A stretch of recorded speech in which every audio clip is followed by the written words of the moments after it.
presents Didi #1 Season 7 co-powered by Nimai. Special partner Cucina Small Appliances, Jewelry partner HK Datta Jewelers. ভরসা আশার ভরা এই ঘর, দুজন মিলে গড়া, বাধা বিপদ যতই আসুক, ভালোবাসায় মোরা, স্বামী স্ত্রী এমন ভাবেই পাশাপাশি ফিট। আজকে আমরা চার জুটিরা সবাই সুপারহিট।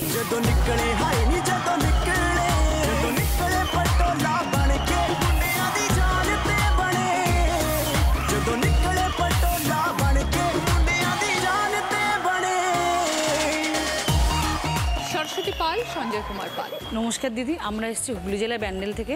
আমাদের 19 বছরের বিবাহিত জীবন।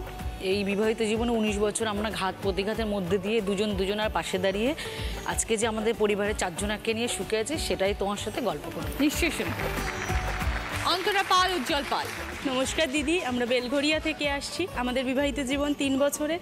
এই 3 বছরে 3 অধ্যায় অতিক্রম করে কিভাবে সুখে শান্তিতে সংসার করছি, সেটাই তোমার সাথে করবো বলে। Thank you. পূর্ণিমা রায়, কুন্তল রায়। নমস্কার দিদি, আমি ব্যান্ডেল থেকে এসেছি। আমাদের 10 বছরের বিবাহিত জীবনের মধ্যে অনেক ঘাত প্রতিঘাত গেছে, কিন্তু দুজনের সাথ ছাড়িনি। সেই গল্পই আজকে আমি আপনাকে বলবো। Thank you. নীতা সিং, সমিত সিং। নমস্কার দিদি। নমস্কার। আমি কাঁচাপাড়া থেকে এসেছি। আমার 10 বছরের বিবাহিত জীবন। আমাদের জীবনটা পুরোটাই সিনেমার মতন। আমরা খুব সংঘর্ষ করে আমাদের একে অপরকে পেয়েছি। সেই সংঘর্ষটাই আপনার সাথে শেয়ার করতে চাইছি। শুনবো। শুরু করছি আমাদের প্রথম round. HK Dutta jewellers presents দিদি মেভা জয়তে। এই রাউন্ডে যিনি হায়ার স্কোরার হবেন তিনি হয়ে যাবেন আজকে HK দত্ত সোনার দিদি। পেয়ে যাবেন HK দত্ত সৃজনী কালেকশনের তরফ থেকে সোনার পেন্ডেন্ট। প্রথমে একটু কথা বলবো সরস্বতীর সাথে, সঞ্জয় বাবুর সাথে। 20 বছরের বিবাহিত জীবন। কি করো তুমি সরস্বতী? বিয়ের পর থেকে তখন আমাদের খুবই কষ্টে দিন কেটেছে আর কি। তখনও সবজি বিক্রি করতো। তখন থেকেই মানে সমাজসেবা কাজের সাথে ও যুক্ত। এবার সবজি নিয়ে আসতে বিক্রি করার জন্য, এবার যদি কেউ মিটিংয়ের জন্য ফোন করতো, ও সবজি রেখে চলে যেত। এবার সবজিটা খারাপ হয়ে যেত, তাই করতে করতে একটু দেনায় পড়ে গেছিলো। পড়ে যাওয়ার পর তখন আমি বাড়িতে এসে মানে নানা রকম হাতের কাজ, মানে শালপাতা দিয়ে থালা বানানো, তারপরে আপনার সেই নারকেলের ছোবা দিয়ে সে জাজিম তৈরি করতো আগে, সেই ওই জাজিম তৈরি করা, রাখি বানানো, এগুলো আমি তখন করতাম। তারপরে করতে করতে এইবার যখন আমার মেয়ে পেটে আসলো, তখন ওই কাজগুলোকে পুরো বন্ধ করে দিতে হলো। ওই একটা প্রেগনেন্ট অবস্থায় যে একটা মায়েদের যে পুষ্টিকর খাওয়া, সেটা আমি পাইনি। তারপরে মানে মেয়ে হলো, হবার যেদিন মেয়ে হয় সেদিন আমি অসুস্থ, কিন্তু আমার মনে আছে এটুকু যে ওর কাছে তখন মানে 100 টাকা না 50 টাকা পড়েছিল। ও যে কারোর কাছে ধার চাইছে এটা আমি বুঝতে পারছি। তো ওরই একজন চেনা জানা, সে তখন 200 টাকা দিয়েছিল ওকে। যাই হোক, ঠাকুরের আশীর্বাদে সে ভালোভাবেই হলো। কখনো হয়েছে শুধু ডাল সিদ্ধ ভাত খেয়েছি, মানে খিচুড়ির মতো করে স্টোভে রান্না করতাম, হয়তো তেল নেই। এবার ও রাত্রির 10টা সাড়ে 10টা বাজে বাড়িতে আসবে, তখন আমি ওকে নিয়ে দোকানে যাব, নিয়ে আসবো, মানে এরকম ব্যাপার। খুবই কষ্ট। পাশের পাড়াতেই থাকে, দীপক সাহা বলে নাম।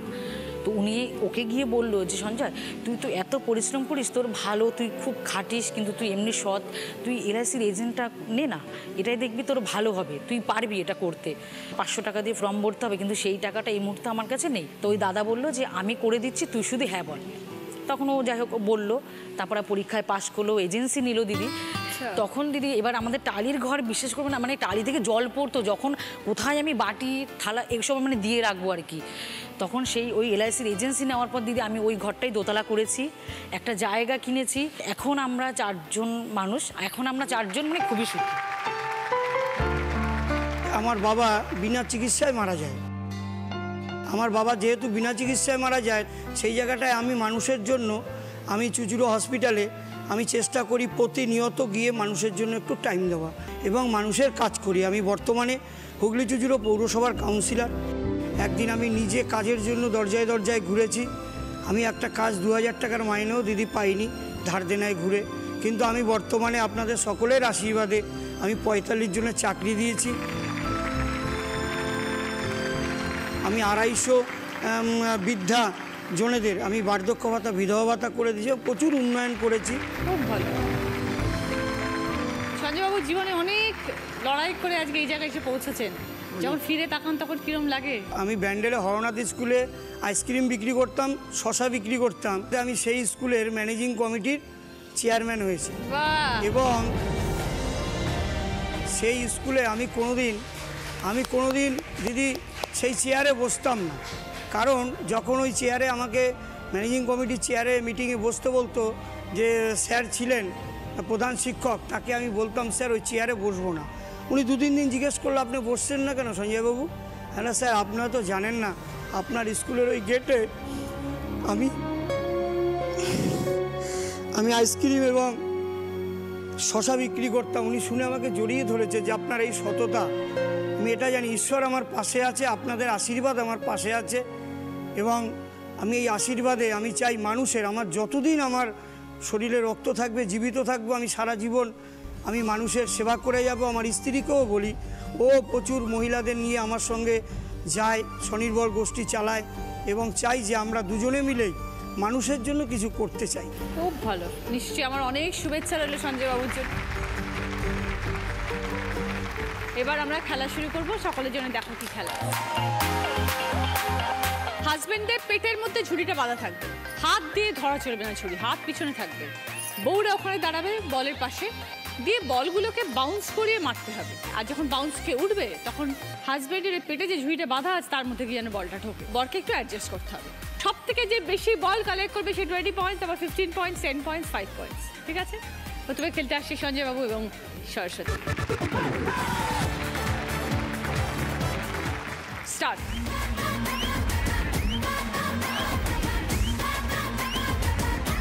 তাড়াতাড়ি।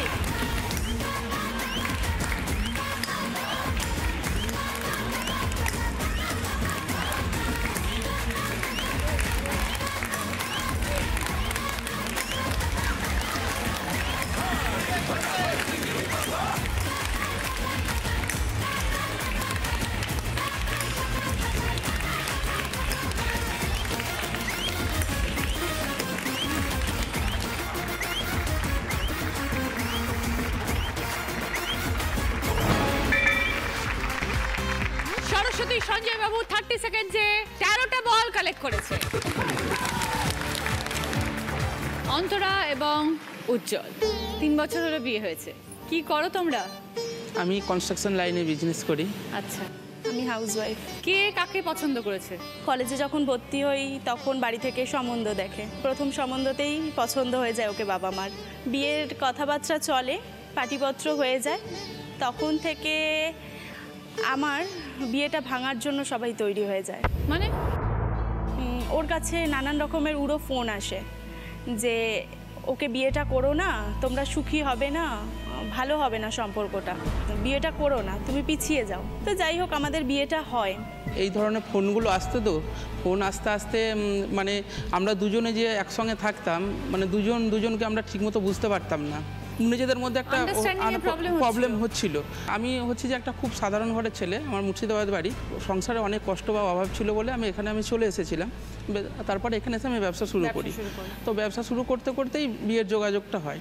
মনের মধ্যে আমার একটা সংশয় আসছে যে আমি একটা গ্রামের ছেলে, হয়তো ও একটা শহরের একটা ভালো ছেলে পেলে হয়তো বিয়ে করতো, বা আমার চেয়ে হয়তো ওকে সুখী রাখতো। অনেক রকমের চিন্তাভাবনা আসছিল।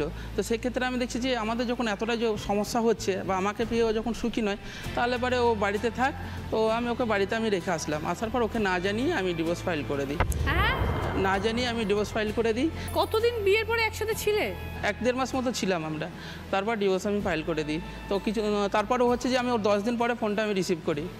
কেন তুমি ফোন করছো? তুমি তো আমাকে পছন্দ করতে পারছো না, তুমি আমাকে ফোন করছো কেন? আপনি বলেছেন? হ্যাঁ, আমি বলছি যে আমি তো সংসার আমি করবো না, তুমি তো আমাকে পছন্দ করছো না। তো ও যখন বারবার ফোন করতে লাগলো, তখন আমি আমার বাড়িতে বাবাকে ফোন করলাম যে বাবা তুমি নিয়ে আসো, আমাদের মধ্যে কথাবার্তা হয়ে গেছে, ঠিক হয়ে গেছে, আমি ডিভোর্সটা উইথড্র করে নেবো। তো বাবা এসে নিয়ে আসে বাড়িতে। আমরা আবার ঘুরতে যাই, ঘুরে ঠুরে আসি, জামাই ষষ্ঠীটাও ভালো কাটে। তারপর আবার ও জামাই ষষ্ঠীর 2-3 দিনের মাথায় ও আমাকে আবার বাপের বাড়ি রেখে চলে যায়। সেবার কি কারণ? আমি নদিয়া গেছিলাম, নদিয়া থেকে আমি অসুস্থ হয়ে গেছিলাম। আমার সঙ্গে যে লোক ছিল ও আমাকে গ্রামের বাড়িতে নিয়ে গিয়ে রেখে দেয়। ওর একটা বাড়ি থেকে ফোন আসে, ফোন এসে বলে যে ও এরকম অসুস্থ অবস্থায় রাস্তায় পড়েছিল, ওকে পাওয়া গেছে, ও দেশের বাড়িতে রয়েছে।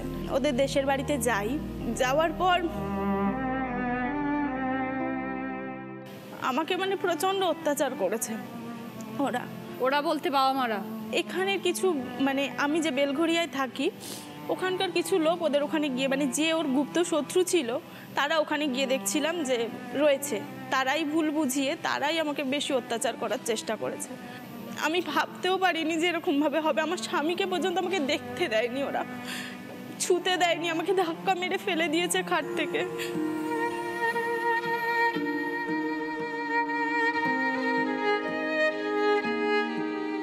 কি মানে এরা কারা? ওর পরিচিত কিছু লোক, পরিচিত কিছু লোক।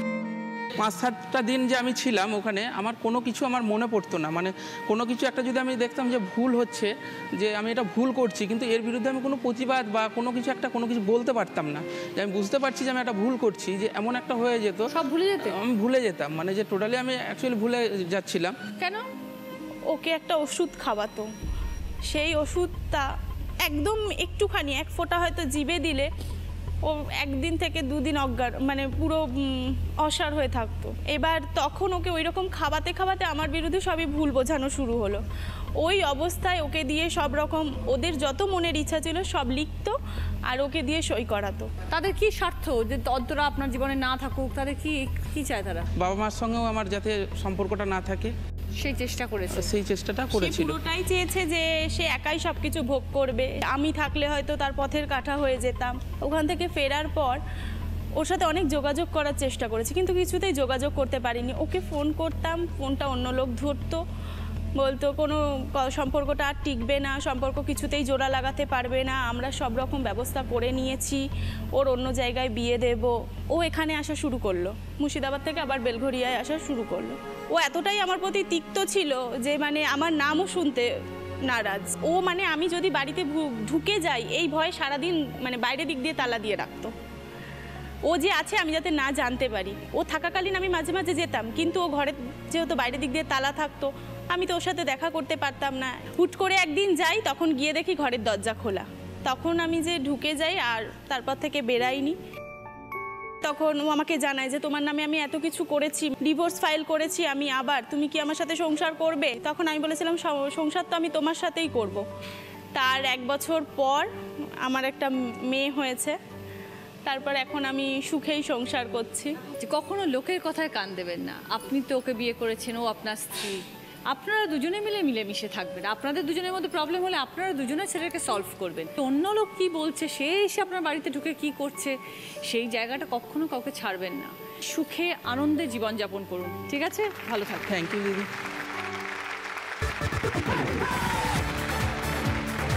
স্টার্ট।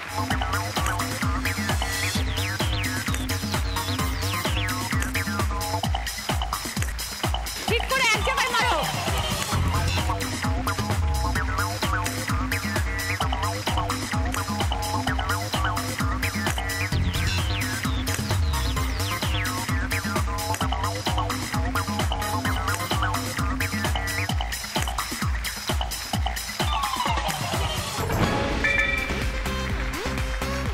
অন্তরা উজ্জ্বল 30 সেকেন্ডে 5টা বল কালেক্ট করেছে। পূর্ণিমা রায় এবং কুন্তল রায়। নমস্কার দিদি। 10 বছরের বিবাহিত জীবন। কিভাবে পরিচয়? Love marriage? হ্যাঁ, ট্রেনে পরিচয়। কি করছিলেন আপনি ট্রেনে?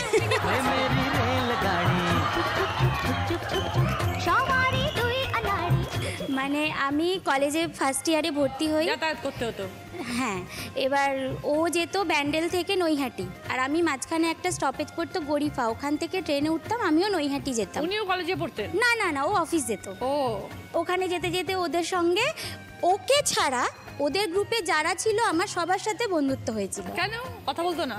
জানি না, আমি ওকে কোনোদিন খেয়ালও করিনি। অ্যাকচুয়ালি আমার একটু মানে মেয়েদের দেখলে রাগ উঠে যেত আর কি।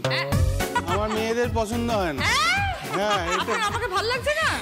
অবশ্যই দিদি, খুব সুন্দর, খুব সুন্দর লাগছে। কিন্তু মানে তখন একটা এরকম ফিলিং ছিল যে মেয়ে মানে ঠিক আছে, আমার যদি ঠিকঠাক থাকে তাহলে একটা হবে আর কি, এরকম মানে বাকি কোনো মেয়ের দিকে তাকাবো না, তাকাবোই না আর কি। আচ্ছা।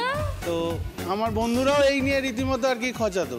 একদিন একটা বন্ধু আমাকে বললো তোর দ্বারা বিয়ে শাদী হবে না। বললাম যে ঠিক আছে, কালকে যে মেয়েটা ফর্সা করে উঠবে, ভালো দেখতে হবে, আর কারোর সঙ্গে এঙ্গেজ থাকবে না, তারই আমি তাকে প্রপোজ করবো। বললাম যে ঠিক আছে। পরের দিন সকালবেলা কপাল গুনে উঠেছে, তো আমি আই লাভ ইউটা বলিনি, ওকে ডেকে বলেছিলাম তোমার সঙ্গে আমি একটা সম্পর্ক করতে চাই, ডাইরেক্ট। আমি একটা ফোন নাম্বারও দিলাম, যাই হোক, পরের দিন যখন ওর কাছে যাচ্ছি যে তুমি কিছু বললে না, বললে আমার দাদা আসছে। দাদা আসছে, আমি ততক্ষণে হাত পাত গুটিয়ে আর কি রেডি। এবার যদি নৈহাটি স্টেশনে কিছু বলে তাহলে আমিও 2-4 ঘা দেবো। তো আমাকে এসে হাসতে হাসতে বলছে যে এরমভাবে তো হয় না, তোমাকে বাড়ি থেকে না দিলে এরমভাবে আমরা তো রিলেশন করতে পারবো না। ও সেইখান থেকে সম্পর্ক শুরু হলো। ওনার গোপাল ঠাকুর আমি জোগাড় হয়ে গেলাম। তারপরে বিয়ে কতদিন পর হলো? তারপর বিয়ে তো 2 বছর প্রেম করেছি। যখন 2 বছর বলতে আমরা যেদিনকে কথাবার্তা বলেছিলাম সেটা হচ্ছে 1 মে, শ্রমিক দিবস। তো আমি শ্রমিকে পরিণত হয়ে গেছি তারপরে 10 বছর ধরে। তো এই 10টা বছর কেমন কাটছে? 10টা বছর খুবই ভালো কাটছে এখন। মানে মাঝখানে 7টা বছর গেছে আমাদের, খুবই কষ্টের সময় গেছে ওখানে। মানে তখন ও যেখানটায় কাজ করতো, কাজের জায়গাটায়, ওখানে অনেক প্রবলেম দেখা দিয়েছিল, তার জন্য মানে কাজটাই ছেড়ে দিয়েছিল। হ্যাঁ, তখন নিজে একটা ব্যবসা শুরু করেছিলাম, অন্যান্য কোম্পানিতে ট্রাই করছিলাম, এরকম একটা ব্যাপার। একটা প্রবলেম চলছে। হ্যাঁ, মানে বিভৎস প্রবলেম গেছে সেই সময়। আর্থিক প্রবলেম বলতে তখন আমার মেয়ের জন্য মানে দুধ কেনার পয়সা ছিল না। হ্যাঁ, বাচ্চা তো হয়েই গেছে, দুধ কেনারও পয়সা ছিল না। সাথে করে আমি কোনোদিনও ভাবতেই পারিনি যে আমার সমস্ত গয়না বন্ধক দিতে হবে। মানে কিছুই ছিল না, কিচ্ছু ছিল না, আমার ছোট্ট একটা দুল পর্যন্তও দিতে হয়েছিল।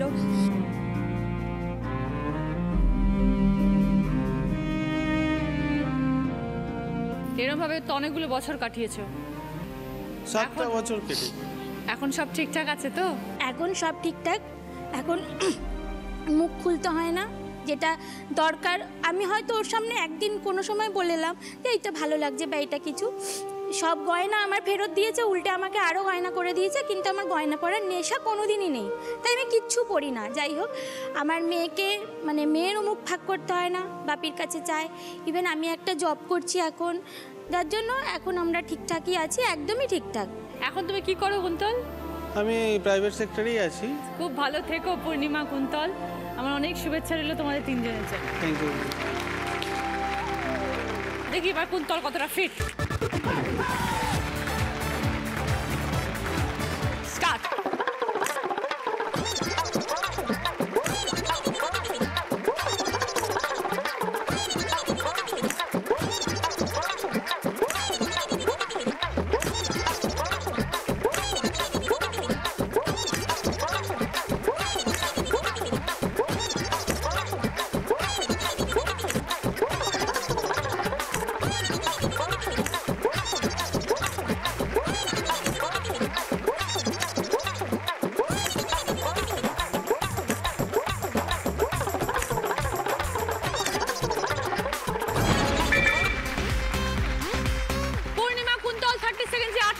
কালেক্ট করেছে। মিতা এবং সমিত, সিনেমার গল্প শুনি। সিনেমার গল্পটা, আমার বাড়িতে ওর এক রিলেটিভ ভাড়া থাকতো, সেখানে ওর যাতায়াত হতো। সেখান থেকে তাকঝাক করতে করতে করতে আমাদের মধ্যে প্রেমটা হলো আর কি। তখন বাবা একদিনকে আর দেখে নেয়, ওর সাথে আমাকে একদিন দেখে নেয়, তো একটা খুব জোরে থাপ্পড় খেয়েছি ওর জন্য আর কি। তো এটা বহুত ইগোতে লেগেছে কি ছোটোবেলার থেকে এত আদরে মাথায় রেখেছে, সেই জায়গা মারলো, আমাকে বুঝলো না। খুব বড় কদম তুলেছি, বাড়ি ছেড়ে দিয়েছি, ছেড়ে দিয়ে ডাইরেক্ট আমি কাঁচরাপাড়া চলে আসি ওকে বলার জন্য, বিয়ের জন্য। তখন কি করলে? সেই মুহূর্তে তো ওকে অনেক বুঝিয়েছি আমি যে তুমি যাও বাড়িতে, তোমার সঙ্গে আমি কন্ট্যাক্ট রাখবো, যে করে হোক তোমার বাবাকে মানাবো, কিছু একটা করে আমরা করব পরে। তো ও বলছে আমি বাড়ি থেকে একবার বেরিয়ে গেছি আর আমি বাড়ি যাব না। কি চালা! তো সেই জায়গায় আমাকে ও পুরো চাপে ফেলে দিয়েছিল।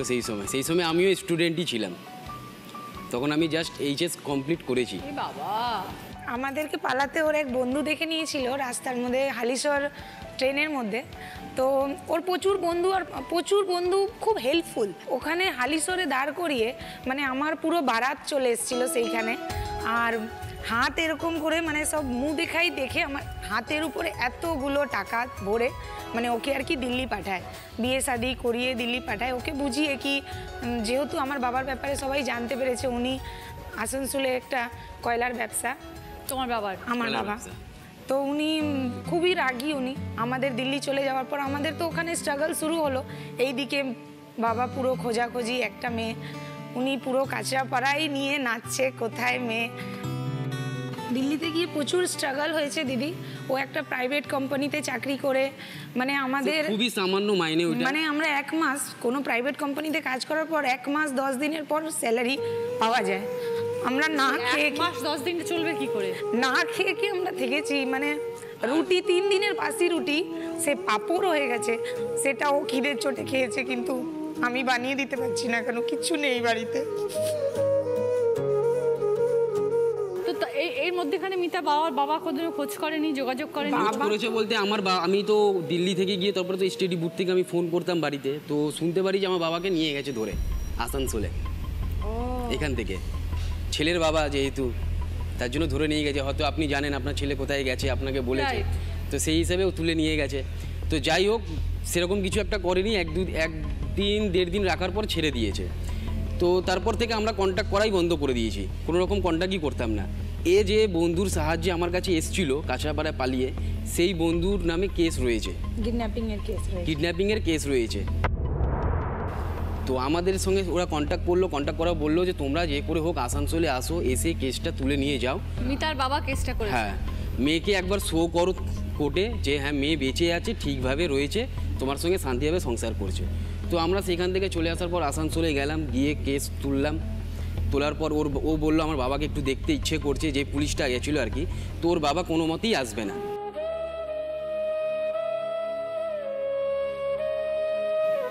ওর বাবা বলছে আমার মেয়ে মরে গেছে।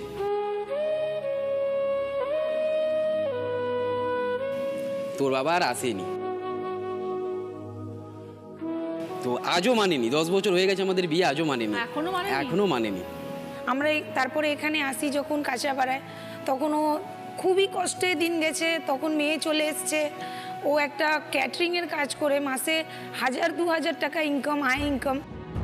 তারপরে অনেক কষ্ট করেছে দিদি, আমার মেয়ে বহুত কষ্ট করেছে। ও দুধ পাচ্ছিল না, দিনকে দিন ও ভোরবেলা উঠে খুব কাঁদতো। আশেপাশে লোক এসে জিজ্ঞাসা করতো কেন কাঁদছে তোমার মেয়ে, কিন্তু আমি বলতে পারতাম না, কি কৌটো খালি আছে, দুধ নেই, মেয়েকে খাওয়াতে পারছি না। মেয়ে আমাদের এসছে, তো বহুত কষ্ট করে মেয়ে আমার মানুষ হয়েছে। তা এখন কি করো সুমিত? এখন আমি ওই ক্যাটারিংয়ের কাজ ছাড়ার পর কোরিয়ার কোম্পানিতে জয়েন করি দমদমে। এখন ওই কোরিয়ার কোম্পানিতেই রয়েছি, শেয়ারে বিজনেস চলছে আমার। আচ্ছা আচ্ছা, এখন খুব ভালোভাবে রয়েছি। দুঃখটা ব্যাস এইটুকানি কি বাবা জানতে পারলো না আজ কি আমি 10 বছর হয়ে গেল, কিন্তু ওর বাবা আজও পর্যন্ত মানেনি। আপনি আমাদের জন্য একটু হেল্প করবেন, যদি আজ ওনারা দেখছে তো আপনি আমাদের তরফ থেকে একটু নিবেদন করে দেবেন। সুমিতের বাবা মা তো মেনে নিয়েছে, আমার বাড়িতে কোনো প্রবলেম ওর বাবা আমাদের প্রচুর হেল্প করেছে। ওর বাবা আমাকে খুব ভালোবাসে, আর ওর বাবা হেল্প করেছে বলে আমরা একটু দাঁড়াতে পেরেছিলাম। নিশ্চয়ই তোমার বাবা, মিতার বাবা যদি আজকে এই অনুষ্ঠান আমাদের দেখেন, তাহলে নিশ্চয়ই দেখতে পাচ্ছেন যে মিতা কতটা হ্যাপি আছে, সুখে আছে, এবং সব থেকে বড় কথা সুমিত কত ভালো ছেলে, ও পাশে রয়েছে, এবং সুমিত আজ নিজে এস্টাবলিশ, রোজগার করছে, ছোট্ট একটা আপনার নাতনি আছে। আপনি মেনে নিন, জীবনটা ভীষণ ছোট, এর মধ্যে কতগুলো বছর চলে গেছে। এখন মিতা আর সুমিতকে এবং সঙ্গে ওর মেয়েকে, 3 জনকে একসাথে মেনে নিন। Thank you. মিতা, সুমিত, এসো এবার।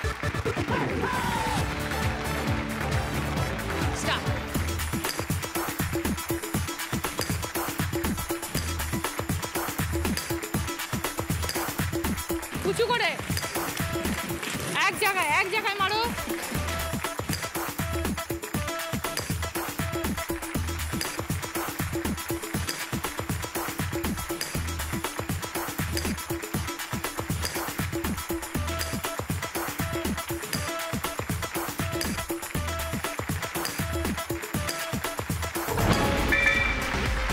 মিতা, সুমিত 30 সেকেন্ডে 14টা বল কালেক্ট করেছে। ফার্স্ট রাউন্ডে স্কোর, এই রাউন্ডে ফার্স্ট পজিশনে আছে পূর্ণিমা কুন্তল 20 পয়েন্টস, সেকেন্ড পজিশনে আছে মিতা সুমিত 15 পয়েন্টস, থার্ড পজিশনে আছে সরস্বতী সঞ্জয় বাবু 10 পয়েন্টস, ফোর্থ পজিশনে আছে অন্তরা উজ্জ্বল 5 পয়েন্টস। পূর্ণিমা কুন্তলের পছন্দ কিচেন চিমনি, মিতা সুমিতের পছন্দ পুষ্পা ফার্নিচারের তরফ থেকে আলমারি, পুষ্পা ফার্নিচার যত্নে থাকুক সবকিছু। সরস্বতী সঞ্জয় বাবুর পছন্দ সোফা, অন্তরা উজ্জ্বলের পছন্দ কর্নার র্যাক, এই রাউন্ডে হাই স্কোরার পূর্ণিমা হয়ে যাচ্ছে আজকে এইচকে দত্ত সোনার দিদি। এইচকে দত্ত সৃজনী কালেকশনের তরফ থেকে সোনার পেন্ডেন্ট সকলের জন্য ভদ্রেশ্বর লাল বাবা রাইসের তরফ থেকে বাসমতি চা। শুরু করবো আমাদের second round. Kutchina small appliances presents হয় তুমি নয় আমি। আজকের আমাদের স্পেশাল গেস্ট শুভম এবং চন্দ্রিকা। প্রথম প্রশ্ন, সঠিক উত্তর দিলে গিফট পাবে সিটি গোল্ডের তরফ থেকে গোল্ড প্লেটেড জুয়েলারি সেট।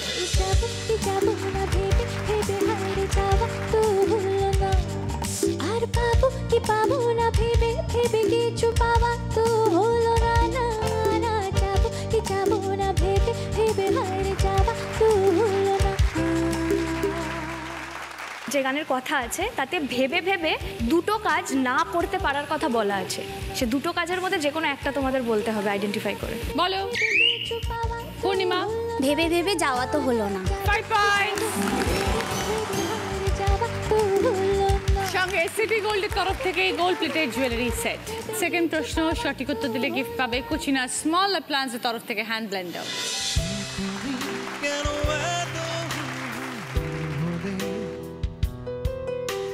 সেই আমি কেন তোমাকে দুঃখ দিলে,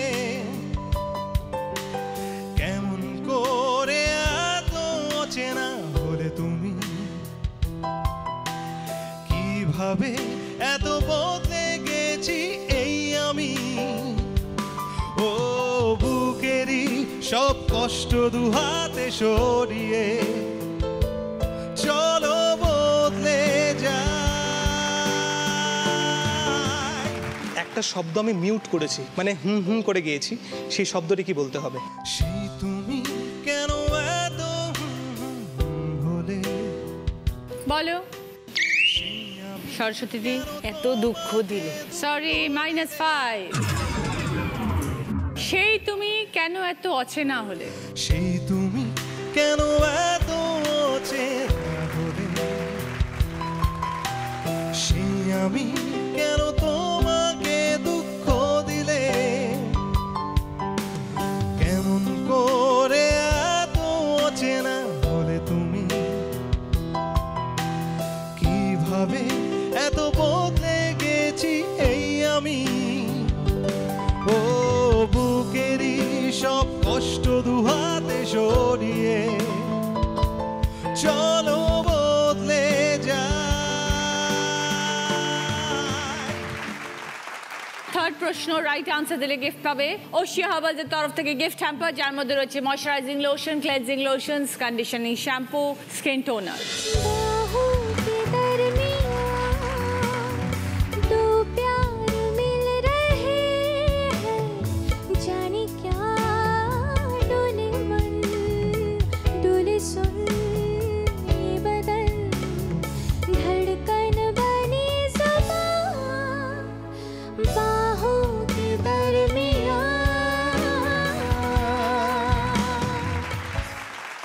যতটা গাইলাম তার মধ্যে একটা সংখ্যার উল্লেখ আছে, সেই সংখ্যাটা কি?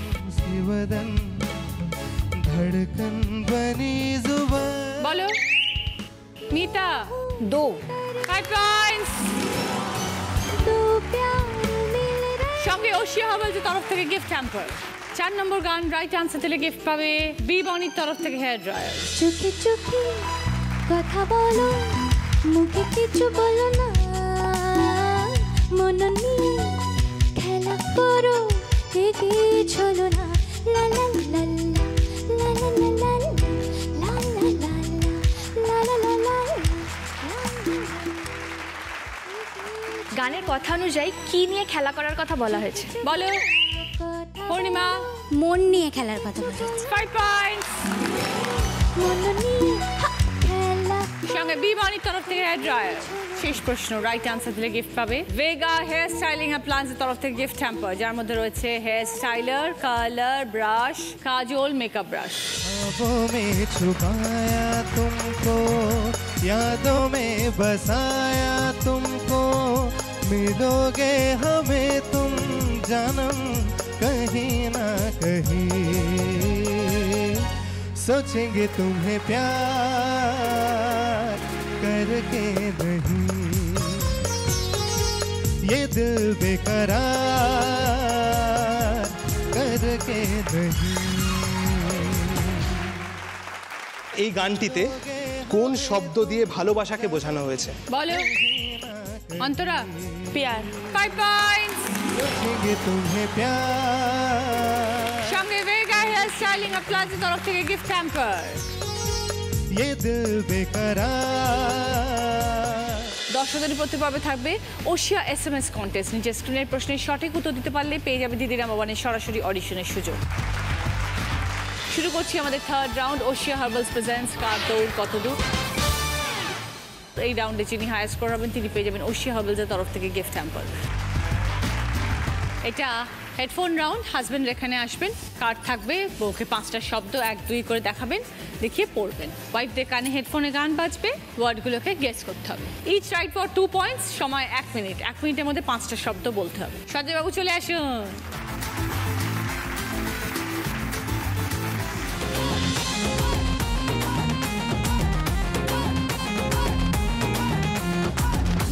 বছর হয়ে গেল বিয়ে, কি বলতে চান বরকে?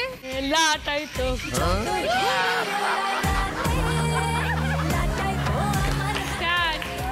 গেরা কল, খেলা ঘর, গেরা গেরা কল, নাকাল নাকাল নাকাল, রান্না, নাকাল নাকাল, পাট খাড়া, পাট খাড়া, টোপর টোপর টোপর, গোপন, টোপর টোপর, টোপর, বলিহারি, কে? বলিহারি, বলিহারি, গেরা কল, খেলা ঘর, গেরা কল, নাকাল, রাখাল, নাকাল।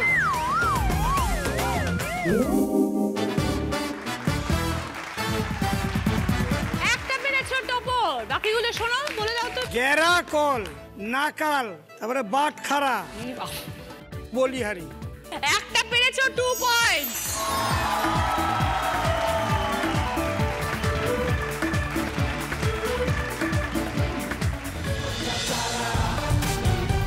और एक बार से दिल नहीं भरता, मुड़ के देख मुझे दोबारा। বর যখন প্রেমিক হয়ে যায় কি বলে? টন টন টন টন টন টারা দিহে কেন সে বারা। अरे टन टन टन टन टारा, चलती है कानों से बारा। बीट केल, सुना है तेरे चाहने बीट केल, बीट केल, आगे 10 है पीछे 12।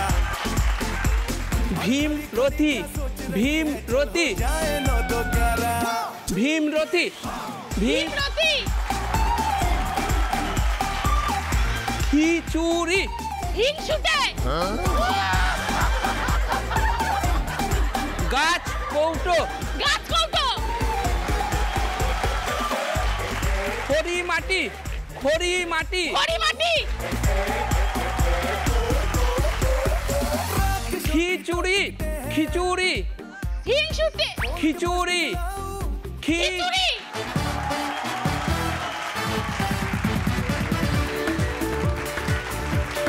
5টা সঠিক, 10 পয়েন্টস অন্তরা।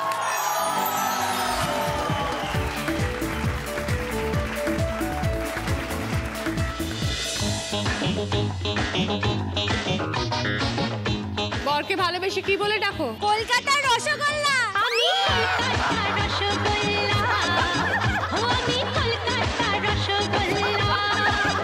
স্টার্ট। উজবুক, কখনো টালিগঞ্জ, উজবুক, কখনো শ্যামবাজারে, কখনো উজবুক, পরেরটা পাঁজা কোলা, পাঁজা কোলা, বেচা ঘোড়া। আমি পাটালি, পাটালি, পাইকারি, পাটালি, মার্কেটিং, পাটালি, পাটালি, হ্যাঁ,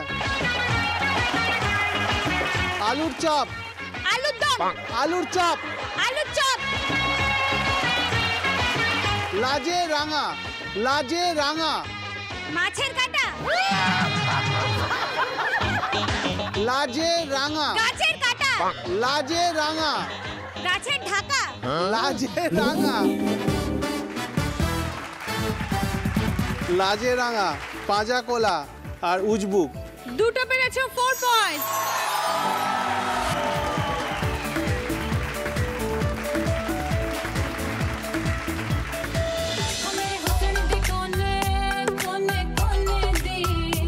বর কি বলে ডাকে? Baby doll.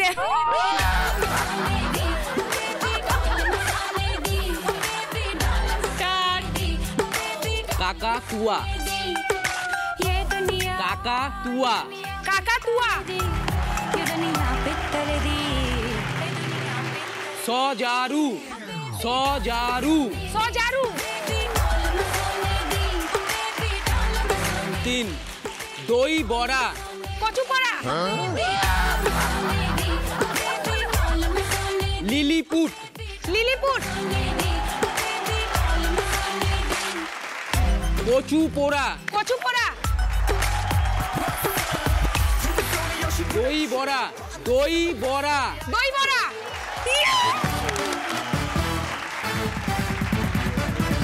10 পয়েন্টস মিতা।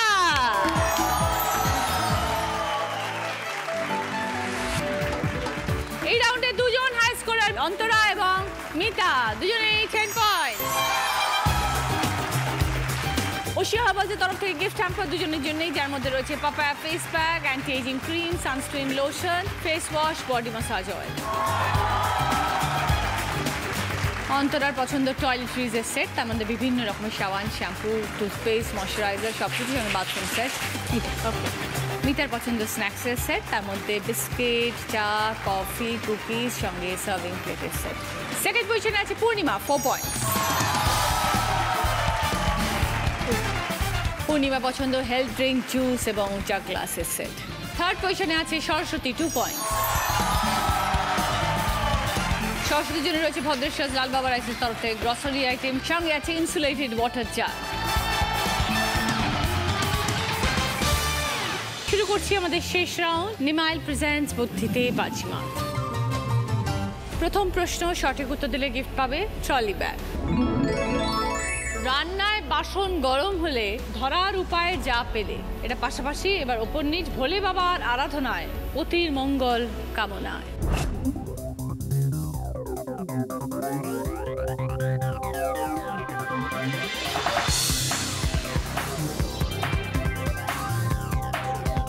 এবার বলো অন্তরা। ওপর নিচ শিবরাত্রি আর পাশাপাশি সারাশি।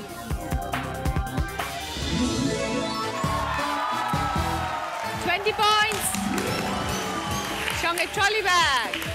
সেকেন্ড প্রশ্ন, সঠিক উত্তর দিলে গিফট পাবে রিস্ট ওয়াচ সানগ্লাসের সেট। তোমার যা, তার ভাসুর, তার জামাইবাবু, তোমার কে?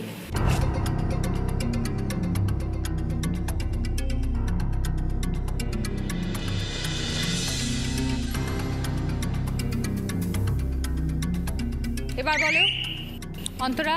আমার নন্দাই। বুঝিয়ে দাও। আমার যা মানে আমার দেওরের বউ, তার ভাসুর মানে আমার বর, তার জামাইবাবু মানে আমার ননদের বর, আমার নন্দাই। 20 পয়েন্টস, সঙ্গে রিস্ট ওয়াচ সানগ্লাসের সেট। 3 নম্বর প্রশ্ন, সঠিক উত্তর দিলে গিফট পাবে জি বাংলার প্রাপ্তির তরফ থেকে পাঞ্জাবি এবং শাড়ি। কাঁচকলার সঙ্গে আড়ি, সম্পর্ক ভালো নয়, নিচ্ছে খবর জাহাজের ব্যাপারীর পরিচয়।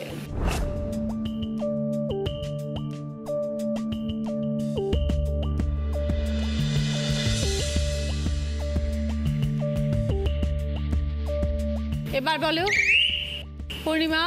আদা। বোঝাও এবার। আদায় কাঁচকলায়। আমাদের যদি সম্পর্ক খারাপ হয় আমরা বলি আদায় কাঁচকলায় সম্পর্ক। আর প্রবাদ চলতি কথা আছে, আদার ব্যাপারী জাহাজের খবর নেয়।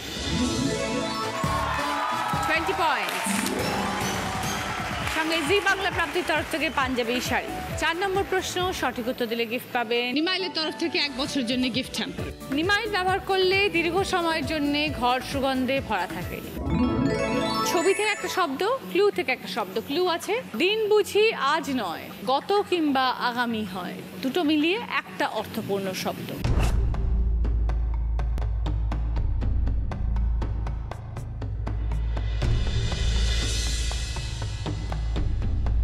এবার বলো পূর্ণিমা।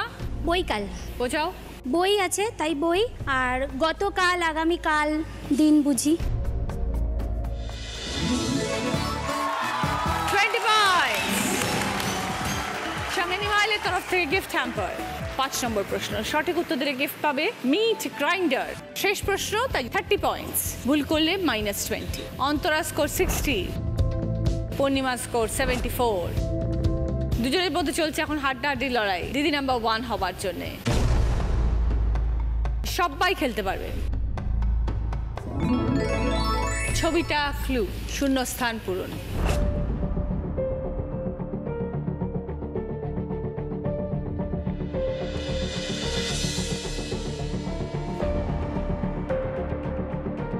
এবার বলো সরস্বতী। নারকেল তেল। সরস্বতী বলছে নারকেল তেল, যদি সঠিক হয় তবে 30 পয়েন্টস।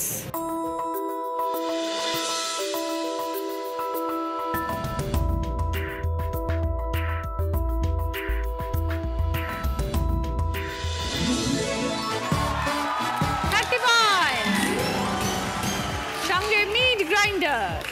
আজকে দিদি নাম্বার 1 হয়েছে পূর্ণিমা, সঙ্গে হাজবেন্ড রয়েছে কুন্তলরা। মেমেন্টো এটা তোমার।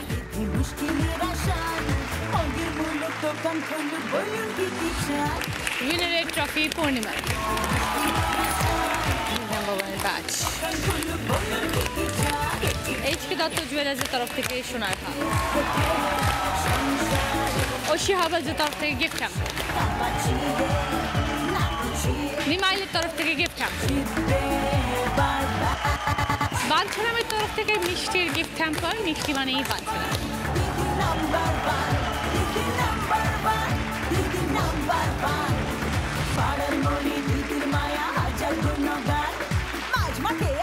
সুখে দুঃখে আনন্দে এইভাবেই জীবন কাটুক এই কামনা করি। সবাই ভালো থাকবেন এবং আপনারাও সবাই ভালো থাকবেন। দেখা হবে আগামীকাল ঠিক বিকেল 5টায়।